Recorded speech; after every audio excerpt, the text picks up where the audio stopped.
大家好，我要介绍的是我们狮子乡传家宝这个木雕。那这个木雕呢，是由我们狮子乡内文部落家喻户晓，而且是地位很重要的蔡金福工艺师所雕刻的。他还有另外一个作品《外马里巴士的代管者》苏鲁努加乌壁板。那目前呢，是我们的镇馆之宝，也已经被登录为一般古物的这个文资身份。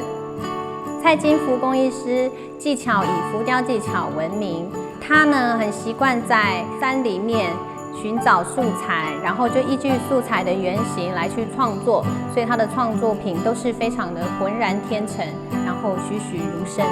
这个物件主人施正中先生非常推崇工艺家的技术，那也体认跟了解到文物资产保存的重要性，所以就特别请求了这个工艺师割爱，让他可以成功的购得了2只百步蛇。因为搬家的缘故，所以遗失了1只。那目前展示出来的这一只呢，是唯一的一件物件。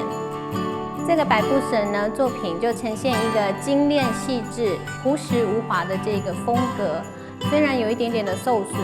还是无损它的艺术价值跟保存的文化价值。